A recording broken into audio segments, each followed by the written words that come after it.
I'm not going to get into that. There are contemporary linguists that say, no, we can never get past the physical state, that it is not a psychological state, nor could it ever be a psychological state, because in thinking the cat is on the mat, though I'm not articulating audio sort of wavelength frequencies, there's a neurological secretion that's going on in my brain, right? And that thought, the cat is on the mat, is located physically in my brain at a particular point because of some neuron connection, dendrites firing, blah, blah, blah, stuff that's way out of my league. So there's a debate. So there's a group of semioticians who say that, who agree with Saussure and believe that that sort of quiet recess of thought is psychological. There are others that say it's never psychological, it's only physical, sort of like these physicalists in philosophy, that even your thought is sort of, it's physical.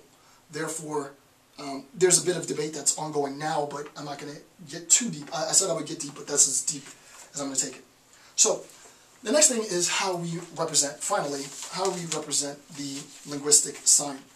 There are many, many different ways to represent the linguistic sign. I decided to show you all of the ways, with the exclusion of Lacan, because Lacan goes crazy with this, but all of the ways that I know of representing the linguistic sign, and show you that they're all the same, right? What's important is to understand the function, and as long as you understand the function of concept and sound pattern, you get that sort of Saussurean foundation, you're good with everything else. Everything else should be easy. So, Saussure says that we have the concept, which is typically written on top, and then we have the sound pattern, which is written on bottom. So we have a circle, we have the concept, the sound pattern, and then we have sort of arrows that go in either direction. Okay? And he has a series of diagrams that he draws. So we'll have the concept of a tree and the sound pattern of a tree. But we recognize that this is different from the ability to reduce, this representation is different from the ability, for at least two reasons. It's different from the ability to reduce language to nomenclature. And someone who might not know, I'm just going to give like a 5-year-old response. What's the difference between this and this? Didn't Saussure say this was, he was rejecting that? All he's done is he's made it vertical, and that changes things. I mean, in a very sort of technical, not really technical, in a very sort of, what's the word I'm looking for? Visceral sense, I guess. In a very like gut vibe. You're like, he hasn't done anything. Okay, it was horizontal, now it's vertical, and it's somehow different.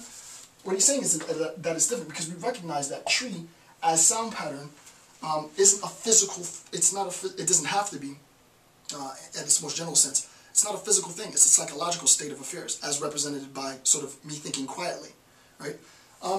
So that there's this relationship between the concept and the sound pattern, and it's bidirectional, right? The concept is related to the sound pattern, and the sound pattern is related to the concept. They're sort of inextricably connected, right? This concept is connected to the concept tree, as concept as idea, is connected to the sound pattern, if you will, tree as word, or tree as idea, not really idea, but tree as sound pattern, mental sound pattern, right? That it's inextricably bound, right? There is no way for me to divorce this. And the question is, well, I don't see what's so important, or I don't quite understand. So I'll give you an example.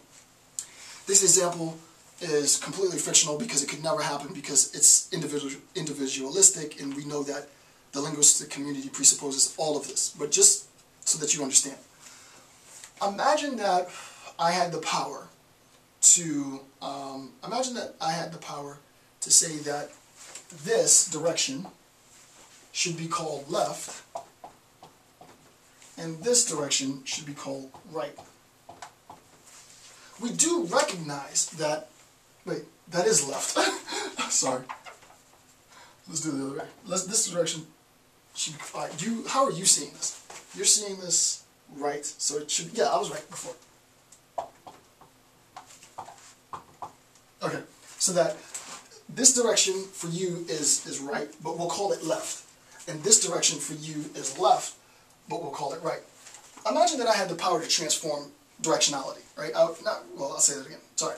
Imagine I had the power, because I don't want to give it away. Imagine that I had the power to transform, and I said that wrong, the words that we use for directions, right?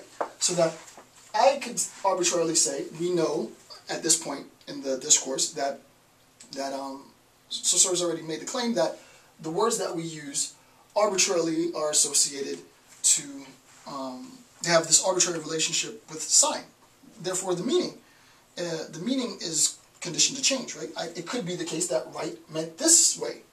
It could be the case that left meant this way. But it happens to be the case that we chose those words. In other languages, they use different languages. So that we recognize that the word, right, the word, or the sound pattern, the mental sound pattern, right is itself arbitrary. What's not arbitrary, however, is directionality, right? There is directionality, relatively speaking. I'm not going to get into Einstein, right? But there is directionality, relatively speaking. Okay, the fact that for you this is right is in no sense coincidental, right? It's in no sense arbitrary, right? So I could use left to mean that way, no matter what I use to mean that way. When I mean this way, right? When I mean go this way, right? I recognize that it's going to require a sound pattern. You pick the sound pattern, not really you picked it. The linguistic community picked the sound pattern, and the linguistic community says that that sound pattern is CHMZ 104. Then CHMZ 104, that's what that means. It can be as random as that. It can be anything, right? But what is important and what's necessary is a recognition that there needs to be something that is put in place for directionality that way, right? So I could say left, even though we know that the directionality is technically right, relatively right. I could say left to mean going that way, right? And this is where students get confused, but there's no other way to really do this to sort of prove the point. I could say CHMZ 104, CHMZ 104 for that way, but insofar as my language is going to require me to give you directions to get from point A to point B, I am going to have to use some term in order to direct me, sort of, I don't want to get away, sort of give too much away just yet, direct me from point A to point B, right? So that our language is going to make a requirement that some sound pattern be used to represent, or to direct us, to quote-unquote trigger us towards going that way, right? So that's the first point. So it's really not arbitrary at all. It's arbitrary, it's hard to explain. It's arbitrary insofar as the linguistic community can use any term to mean go that way, right? Even CHMZ 104, right, can use any ridiculous term to mean go that way. That is arbitrary. It's not arbitrary, however, that a term needs to be used in order to describe going that way. There wouldn't be, we couldn't even think of going that way if there wasn't already the ability for that to have this relationship between sound pattern and concept. It's at that level that you need to understand.